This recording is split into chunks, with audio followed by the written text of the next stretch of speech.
అందరికీ నమస్కారం. నీ సహజ స్థితిలో ఉండు భగవాన్ శ్రీ రమణ మహర్షి బోధనలు పుస్తక పఠనం 3వ రోజుకి స్వాగతం. ఈ పుస్తకంలోని 6 భాగాల్లో మొదటి భాగమైన ఆత్మ అనే భాగంలోని మొదటి అంశం ఆత్మస్వరూపం తర్వాతి భాగం విందాం.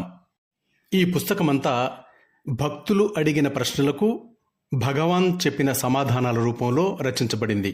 ఇక ఆ ప్రశ్నలు సమాధానాల్లోకి ప్రవేశిద్దాం. భగవాన్, సత్యమంటే ఏమిటి? పేర్లతోనూ రూపాలతోనూ నిమిత్తం లేకుండా వాటి వెనుక ఎప్పుడూ ఉండేదే సత్యమంటే. అన్ని పరిమితుల వెనుక ఉండేది, కానీ అది అనంతం, దానికి బంధం లేదు. అన్ని అసత్యాల వెనుక ఉండేది ఆసత్యమే. సంస్థితమైనదే సత్యం, దాని స్వరూపమే అది. అది వాక్కుకి అతీతం, ఉనికి లేమి వంటి వర్ణనలకు అతీతం. అజ్ఞానము, అన్నిటి ఎరుక, ధ్వంసమైన తరువాత మిగిలే చైతన్యమే సత్యమంటే. అదే ఆత్మ. ఆ బ్రహ్మస్వరూపంలో, అంటే అపరిమితమైన ఆత్మజ్ఞానంలో ఏమాత్రమూ అవిద్య లేదు. స్వచ్ఛంగా ప్రకాశిస్తూ దుఃఖం కానీ దేహం కానీ లేకుండా ప్రపంచపు లేమి, ఉనికి ఎరిగినప్పుడు కూడా ఉండే సత్యమే నీ నిజస్వరూపం. చిదానందాన్ని విరజిమ్ముతూ లోపల బయట సమానంగా ప్రకాశించే ఎరుకే ఆనందమయమైన మౌలికమైన సత్యం. మౌనం దాని స్వరూపం. అసలైన అవరోధం లేని జ్ఞానము అదేనంటారు జ్ఞానులు.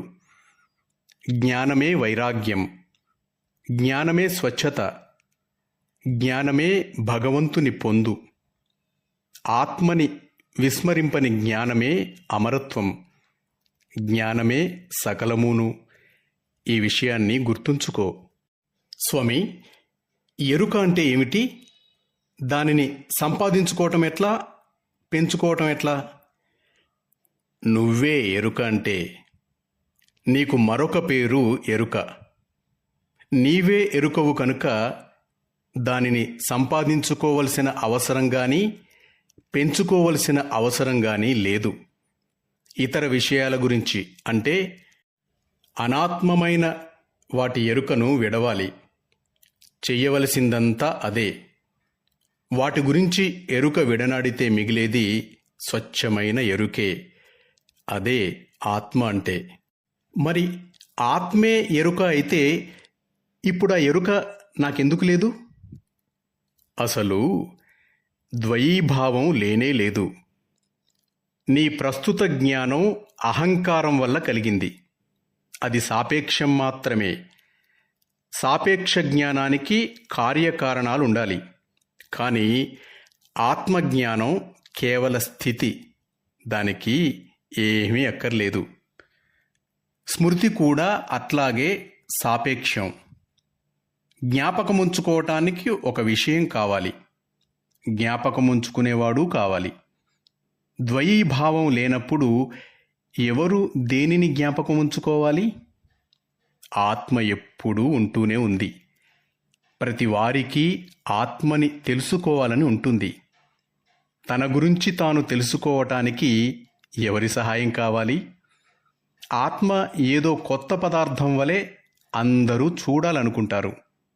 కానీ అది శాశ్వతము, ఎప్పుడూ ఉంటూనే ఉంటుంది. అదేదో మెరిసిపోయే కాంతి వలెనో మరేదోగానో చూడాలని కోరుతారు. అది ఎట్లా సాధ్యం?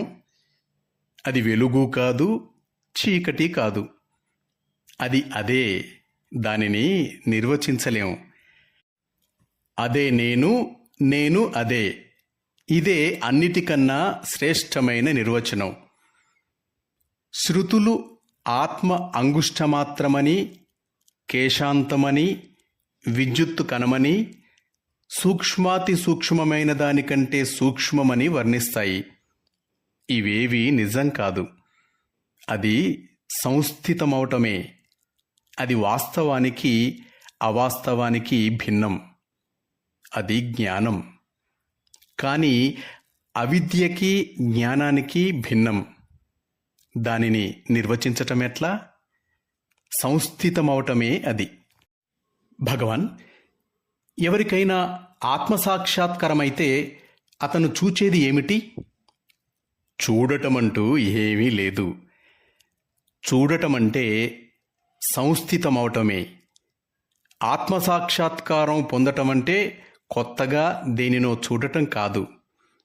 దూరంగా ఉన్న గమ్యాన్ని చేరుకోవటమూ కాదు.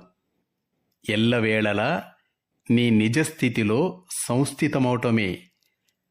అసత్యాన్ని సత్యమనుకోవటం విడనాడటమే నువ్వు చేయవలసింది.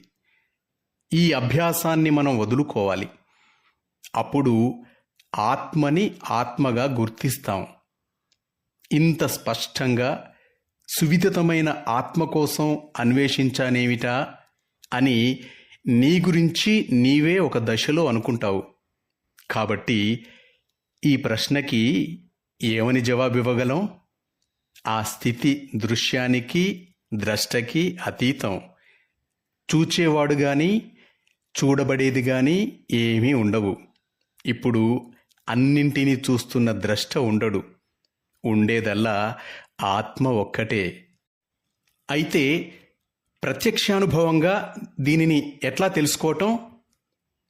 ఆత్మ విషయంలో తెలుసుకోవటం గురించి పలికామంటే ఇద్దరుండాలన్నమాట.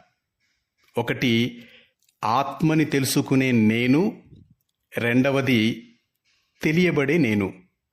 ఇవి కాక తెలుసుకోవటమనే కార్యం కూడా ఉండాలి. సాక్షాత్కారం అని మనం అనే స్థితి కేవలం తానుగా ఉండటమే. దేనిని తెలుసుకోవటం గాని ఏదైనా అవటం గాని కాదు. ఎవరి గురించైనా సాక్షాత్కారం పొందాడని అంటే అతడు నిత్యుడన్నమాటే. ఆ స్థితిని వర్ణించలేము. ఆ స్థితే అతడన్నమాట. అయితే ఒకటి, మనం సాక్షాత్కారము అనే మాటని యథాలాపంగా అంటాం. అంతకంటే మంచి పదం లేక. ఎల్లవేళలా ఏది సంస్థితమైన సత్యమో దానిని సాధించటమేమిటి? ఎట్లా? భగవాన్, మీరు ఒక్కొక్కసారి మౌనమే ఆత్మ అంటారు. ఎందుచేత? ఆత్మలో సంస్థితమైన వారు భావాలు లేని సౌందర్యంలో ఉంటారు. వారు భావించవలసిందేమీ లేదు. అంటిపెట్టుకుని ఉండవలసిందల్లా మౌనానుభవాన్నే. ఆ పరిస్థితిలో తానుగా ఉండడం తప్ప వేరే సాధించవలసిందేమీ ఉండదు. మరి మౌనం అంటే ఏమిటి స్వామి? వాక్కుకి భావానికి అతీతమైన స్థితే మౌనం అంటే. ఉన్నదల్లా మౌనమే. మౌనాన్ని మాటలలో వర్ణించటం ఎట్లా? అహంకారం ఏమాత్రమూ ఉదయించని స్థితే స్వరూపమంటారు ఋషులు. అదే మౌనం. ఆ మౌనమైన ఆత్మే భగవంతుడు. ఆత్మే జీవుడంటే. ఈ విశ్వమంతా ఆత్మే. ఇతర పరిజ్ఞానమంతా చాలా అల్పం. మౌనానుభూతులే అసలైన పరిపూర్ణమైన జ్ఞానం. పైకి కనపడే తేడాలన్నీ నిజం కావని, అవన్నీ ఆత్మపై పడే ముద్రలేనని గ్రహించు. ఆత్మే అసలైన జ్ఞానం.